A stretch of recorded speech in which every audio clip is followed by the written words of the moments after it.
प्यारे श्रोताओं, दर्शकों, ये कार्तिक का माह है, त्योहारों का माह है। देखिए, करवा चौथ से जो शुरू हुआ तो चलते रहिए आप।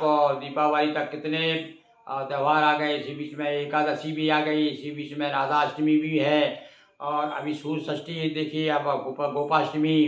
तो आज हम आपको सूर्य षष्ठी पर चर्चा करते हैं और सूर्य षष्ठी की कथा सुनाते हैं आपको। सुनिए आप। कार्तिक मास शुक्ल पक्ष की षष्ठी का व्रत बताया जाता है। इस दिन सूर्य देवता की पूजा का विशेष महत्व है। इसे करने वाली स्त्रियां धन धान, पति पुत्र, सुख समृद्धि, परिपूर्ण संतुष्ट तथा संतुष्ट रहती हैं। चर्म रोग और आग की बीमारी से छुटकारा मिलता है। जो सूर्य षष्ठी पर भगवान सूर्य की उपासना करता है, सूर्य की पूजन करता है, उसे चर्म रोग नहीं होता। पूजन विधि में फल और पकवान, मिष्ठान आदि का बड़ा महत्व है। हम आपको अब छोटी सी कथा सुनाते हैं, सूर्य षष्ठी की कथा। हमारे यहाँ जितने भी व्रत है, त्यौहार है, सबकी एक एक कथा है और भैया जो व्रत करता है उसे कथा जरूर सुनना चाहिए। तो सुनिए, सूर्य षष्ठी की कथा सुनाते हैं। प्राचीन समय में बिंदुसार तीर्थ में महापाल नाम का एक बनिया रहता था। वह धर्म कर्म देवता विरोधी था। एक बार वह सूर्य भगवान की प्रतिमा के सामने होकर उसने मलमूत्र त्याग दिया, जिसके परिणाम स्वरूप उसकी दोनों आंखें जाती रही। हाँ, ये शिक्षा मिलती भैया कथा से। देखिए, जो बड़े था, ये सेठ जी जो थे, इन्होंने एक सूर्य की तरफ मुंह करके एक बार जो है मलमूत्र कर दिया। तो क्या हुआ, उसकी आंखें चली गई, अंधा हो गया। एक दिन वो अपने आत्यायी जीवन से ऊब करके गंगा जी के किनारे में जा करके कूद के मरने का मन बना लिया कि भैया यह सब तो अंधा हो गया मैं, अब तो मरना ही ठीक है।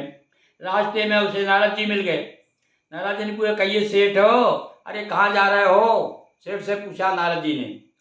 अंधा रो पड़ा, कहने लगा, महाराज मेरा कौन सा प्रारब्ध है, समझ में नहीं आ रहा, मैं अब तो मरना चाहता हूँ, अब मैं जीकर क्या करूँगा। तो मुनि दया से गदगद होकर बोले, हे अज्ञानी, तू प्राण त्याग कर मत मर। अरे भगवान सूर्य के क्रोध के कारण तू अंधा हुआ है, इसलिए तू कार्तिक मास की षष्ठी को व्रत रहे, तेरा दुख दरिद्र जो है दूर हो जाएगा। वणिक ने ऐसा ही किया, शुभ समृद्ध दिव्य ज्योति वाला हो गया।